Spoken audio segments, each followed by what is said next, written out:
Hello everyone. तो आप सभी का तहे दिल से स्वागत है मेरे चैनल डियर सर में। तो आज की वीडियो हमारे ओवरऑल रिजल्ट के ऊपर होने वाली है, जितने भी हमारे थर्ड सेमेस्टर के रिजल्ट हैं। तो थर्ड सेमेस्टर का finally BA program course and BCom program course, जिसका आपको बेसब्री से इंतज़ार था, उसका रिज़ल्ट फाइनली डिक्लेयर कर दिया गया है। अब रिज़ल्ट को कैसे चेक करना है और बाकी आपकी AB एब्सेंट RAF ग्रेड, ये सारी प्रॉब्लम का सॉल्यूशन लेकर आ गया हूँ मैं इस वीडियो में। तो एक ही वीडियो में पूरे सॉल्यूशन को आज समझेंगे, तो स्टेप बाय स्टेप समझेंगे। तो वीडियो को स्टार्टिंग से लेकर एंड तक देखना है, एक शर्त है, तभी आपको ये सारा का सारा सॉल्यूशन समझ आने वाला है। तो स्टार्ट करते हैं पहले वीडियो को। तो सबसे पहले हम बताते हैं इसमें आपको कैसे अपना रिजल्ट को देखना है।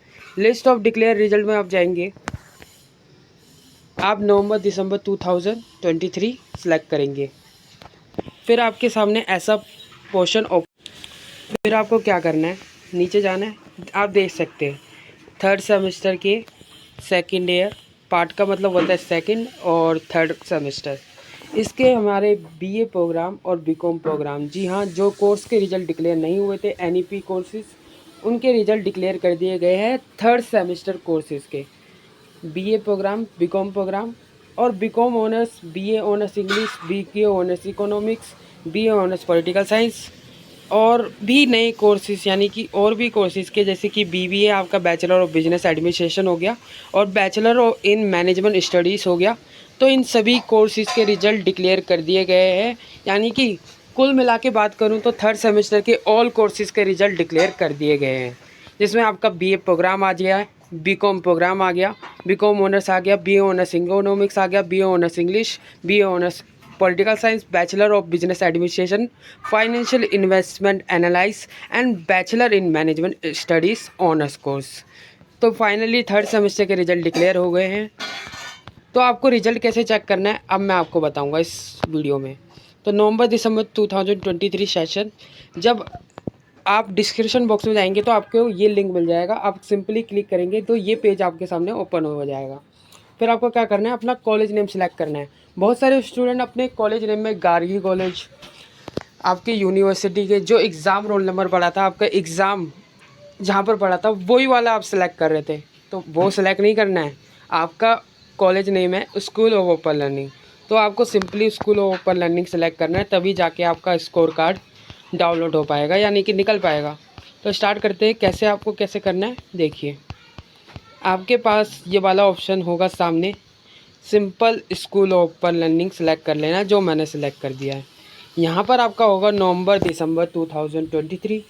यहाँ पर आप डालेंगे एग्ज़ाम रोल नंबर, वही एग्ज़ाम रोल नंबर जो आपके एडमिट कार्ड में मेंशन हो, not your SOL roll number. आपको सोल रोल नंबर नहीं डालना है, ओनली एग्ज़ाम रोल नंबर डालना है। डेट ऑफ बर्थ आपको एकदम करेक्ट फिल करनी है, जो आपके SO लगे ID कार्ड में रजिस्टर। कैप्चा आपको सही से फिल करना है, जो आपके यहाँ पर शो हो रहा है। प्रिंट स्कोर कार्ड में क्लिक करना है, देन आपका जो चिट्ठा है पूरा का पूरा आपके सामने खुल जाएगा, यानी कि आपका रिज़ल्ट आपके सामने आ जाएगा, जो भी आपका रिज़ल्ट है। फिर आपको रिज़ल्ट में कैसे चेक करना है देखिए। फॉर एग्ज़ाम्पल आज मैं आपको एक लाइव रिज़ल्ट दिखलाऊँगा कि आपको उसमें कैसे पता लगाना है कि आप पास है या फेल है, या फिर आपकी अब्सेंट है या फिर RA है, AB है। इसका सॉल्यूशन को भी आज अच्छी तरीके से समझेंगे। तो मैं बिल्कुल भी देर नहीं करूँगा, आपको बताने वाला हूँ। देखिए, हेलो। तो जैसे कि आपका ये रिज़ल्ट है, ठीक है, तो आपको क्या करना है मैं आपको बता देता हूँ। थर्ड सेमेस्टर का ये रहा, थर्ड सेमेस्टर के हमारे रिज़ल्ट डिक्लेयर हो गए हैं। ये BA प्रोग्राम के स्टूडेंट का रिज़ल्ट है, मान लीजिए मेरा रिज़ल्ट है, ठीक है। तो आपका जो डिजिटल वेरीफाई होकर ऑलरेडी आएगा, तो डिजिटल वेरीफाई करने की आपको ज़रूरत नहीं है, पहली बात। दूसरी बात, इस O ग्रेड को कुछ लोग जीरो समझ लेते हैं, तो ये जीरो नहीं है, इसका मतलब होता है O ग्रेड। O ग्रेड का मतलब होता है आपके इस सब्जेक्ट में आउटस्टैंडिंग परफॉर्मेंस है। आउटस्टैंडिंग का मतलब होता है ओवरऑल आपके जो सब्जेक्ट है इसमें बेस्ट परफॉर्मेंस है, ठीक है। आपके ऐसे एग्ज़ाम में कॉलम बने रहेगा, एक थ्योरी का कॉलम होगा ये वाला सारा, ये ट्यूटोरियल का, ये प्रैक्टिकल का, ये net grade, grade points, credit points. तो आपका क्या देखना है, अपना नेट ग्रेड देखना है और अपना ग्रेड पॉइंट और क्रेडिट पॉइंट देखना है। पास है फेल आपको कैसे पता चलेगा, ये भी मैं आपको इस वीडियो में बताने वाला हूँ। सबसे पहले हम देख लेते हैं, तो आप देख सकते हैं इंग्लिश फ्लुएंसी में आप क्लियर है, इसमें भी क्लियर हो गए। कुछ आप देख सकते हैं यहाँ पर एफ ग्रेड शो हो रहा है, तो इससे बहुत सारे स्टूडेंट कंफ्यूज हो जाते हैं क्या हम इस सब्जेक्ट में फ़ेल हो गए हैं। तो ऐसा नहीं है। देखिए, अगर आपके पास आपने थर्ड सेमेस्टर में असाइनमेंट दिया है, आपके पास पूरा प्रूफ है एलएमएस प्रोटोकॉल में, आपके सब्जेक्ट के मार्क्स है उसमें, आप उसे चेक करिए। अगर आपके मार्क्स 28 से नीचे हैं मीन्स आप उस सब्जेक्ट में फ़ेल है, आई मीन ट्यूटोरियल में फ़ेल है आप उस सब्जेक्ट के, ठीक है। प्रैक्टिकल में फ़ेल है, असाइनमेंट में फ़ेल है, अगर सीधे साधारण शब्दों में कहूँ तो आप असाइनमेंट में फ़ेल हैं अगर आपके 28 से नीचे मार्क्स है। अगर आपके 28 से ऊपर मार्क्स है, क्योंकि इस बार थर्ड सेमेस्टर में 2 चांस दिए गए थे स्टूडेंट को एलएमएस प्रोटोकॉल में इंटरनल असाइनमेंट देने में, तो दोनों चांस में किसी ना किसी में तो आपके बेस्ट स्कोर होगा ही। तो वो क्या कहा गया था इसमें कि best score will be considered in your marksheet.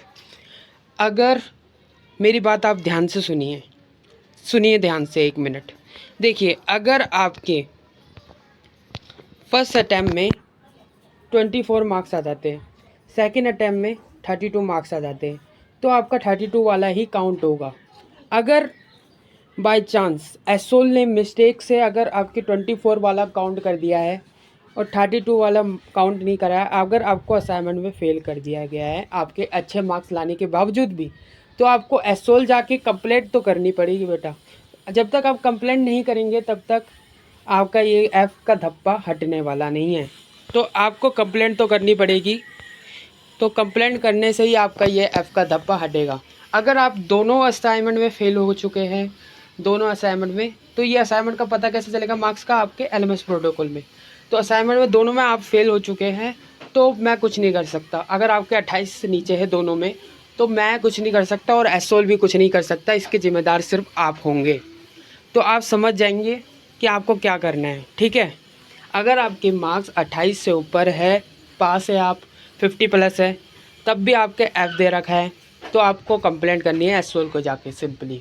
जो आपके रिलीजन सेंटर है, जो नॉर्थ है साउथ है, आपका जो भी रिलीजन सेंटर है जिससे आपने एडमिशन लिया था, उसी एडमिशन जिससे लिया था आपने, उसी में जाके आपको कंप्लेंट करनी है, ठीक है। ये बात क्लियर हो गई है।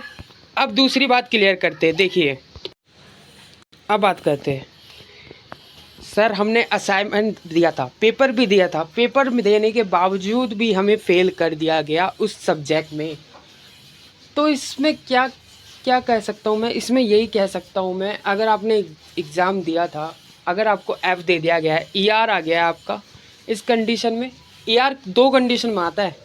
अगर आप उसका पेपर दे के गए, देने के बाद आपका उस सब्जेक्ट में एफ़ दे दिया गया है, मतलब आप उस सब्जेक्ट में फ़ेल है।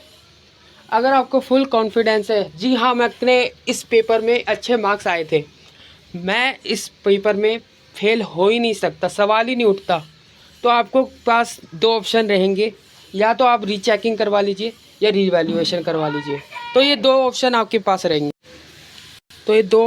पास रहेंगे, जी चेकिंग या रीवैल्यूएशन। और इसमें मैंने सेपरेट वीडियो में बता रखा है कि कैसे इसकी फ़ीस रहेगी, कितनी इसके डॉक्यूमेंट्स रहेंगे, तो वो जाके आप पहले विज़िट करके देख लेना। अगर आपको रीचेकिंग रीवैल्यूएशन कराना है तो इसकी 750 रीचेकिंग की फ़ीस रहती है, रीवैल्यूएशन के 1000 फ़ीस रहती है। डॉक्यूमेंट बाकी मैंने वीडियो में बता रखा है, एडमिट कार्ड लगता है, सब कुछ लगता है आपका, जो भी आप वीडियो में बताया उसे आप फॉलो करना, और ये 15 दिन के अंतर्गत आप करा सकते हैं। अब तीसरी बात, मैंने पेपर दिया था तब भी अब्सेंट दे दिया गया मार्कशीट में, तो इसका सॉल्यूशन क्या है दोस्तों? इसका सॉल्यूशन है, अगर आपके पेपर देने के बावजूद भी अब्सेंट दे दिया जाता है, आरए दे दिया जाता है, तो बड़ा दुख होता है स्टूडेंट को।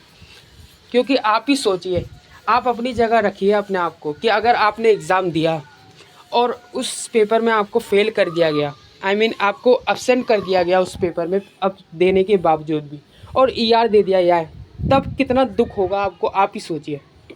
तो इस कंडीशन में आपको क्या करना है? इस कंडीशन में जाना है आपको एसओल नॉर्थ कैंपस या साउथ कैंपस, जो भी आपका रिलीजन सेंटर है, वहाँ जाके आपको करनी है कंप्लेंट, एप्लीकेशन जमा करना है वहाँ पर, और बाकी का सारा प्रोसेस आपको वही बताएंगे कि आपको ज़्यादातर यही कहेंगे वो आपको कि एग्ज़ाम सेंटर जाइए, अपनी अटेंडेंस शीट लेकर आइए, उसमें साइन करवाइए, देन एडमिट कार्ड के साथ, अपने एसओएल के आईडी कार्ड, एडमिट कार्ड के साथ, मार्कशीट के साथ जाइए और साथ ही साथ उसे अटैच करिए और एग्ज़ामिनेशन ब्रांच के विंग में जमा करा के रहिए। तो ये था पूरा प्रोसेस जो वहाँ पर जाके आपको बताया जाएगा। आगे की बात करें, बहुत सारे स्टूडेंट अभी ये सोच रहे होंगे कि अभी पास और फेल का तो बताया ही नहीं मैंने, तो ये भी हम जानेंगे। वीडियो को तो पूरा देखिए आप। सबसे पहले देखिए पास और फेल का कैसे पता चलेगा आपको। सिंपली अगर आपके रिजल्ट वाले कॉलम में ना,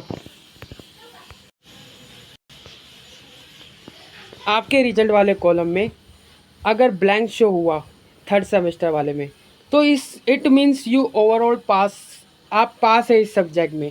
ठीक है, अगर आपके रिजल्ट वाले कॉलम में कुछ भी शो नहीं होता, ब्लैंक शो होता है, इट मीन्स आप पास है उस सब्जेक्ट में। देखिए अगर आप पास है तभी तो यहाँ पर ब्लैंक शो हुआ है। अगर आपकी ईआर आती तो यहाँ पर ईआर करके मेंशन होता, कोड मेंशन होता कि आप उस सब्जेक्ट में फेल है, उस सब्जेक्ट में आपका ईआर है, कोड मेंशन होता। तो ऐसे पता लगा सकते हैं आप पास और फेल का। अगर आपके ब्लैंक शो हुआ it means you are pass in subject, and अगर आपके ईआर करके कोड मेंशन हुआ तो it means you are fail in this semester. Okay, समझ गए आप। अब तीसरी बात, ओ ग्रेड का मतलब क्या है दोस्तों। ओ ग्रेड का मतलब आउटस्टैंडिंग है, जैसे कि मैंने आपको बता दिया है। पास और फेल का पता आपको नेट ग्रेड से पता चलेगा, और नेट ग्रेड और क्रेडिट पॉइंट्स आपको देखने पड़ेंगे। ठीक है, बाकी इधर एफ है ये नहीं है, इसको आपको भूल जाना है। इधर अगर एफ भी है, अगर आपके असाइनमेंट में अच्छे मार्क्स है तो मैं बोलता हूँ आप एसओल विजिट करिए एक बार, वही आपको सॉल्यूशन बताएंगे। वही वहाँ पर जाके एप्लीकेशन आपको एसओल के जमा कर देनी है और बाकी आपका ये प्रॉब्लम रिसोल्व हो जाएगा। अगर आपके इंटरनल असाइनमेंट में अच्छे मार्क्स है तो आपको जाना है ट्यूटोरियल का ग्रेड। आपको ऐसे अगर एफ शो हो रहा है तो मैंने आपको बता दिया है, बाकी एसओल बताएगा इसका। इन्वायरमेंटल साइंस में जो भी आएगा, अगर किसी सब्जेक्ट में एफ शो हो रहा है ट्यूटोरियल में या प्रैक्टिकल में, तो इसका एसओल ही बताएगा। तो जैसे कि मैंने आपको बता दिया है सॉल्यूशन कि आपको क्या क्या करना है आपके ABRA। और अब बहुत स्टूडेंट की क्वेरीज आती है no record found. No record found का भी सॉल्यूशन मैं आपको बता देता हूँ। डिटेल्स आपको करेक्ट फिल करनी है जो इस वीडियो में बता रखी है। अगर उसके बावजूद भी आपका रिजल्ट नहीं आता है तो आपको क्या करना है, सिंपली एसओल विजिट करना है, वहाँ जाके आपकी प्रॉब्लम का सॉल्यूशन आपको मिल जाएगा। तो आई होप आपको वीडियो अच्छी लगी होगी। ज़्यादा से ज़्यादा फ्रेंड को शेयर करें, और जिनका भी ये प्रॉब्लम आ रही है AB एब्सेंट, उनकी भी प्रॉब्लम रिसॉल्व हो जाए।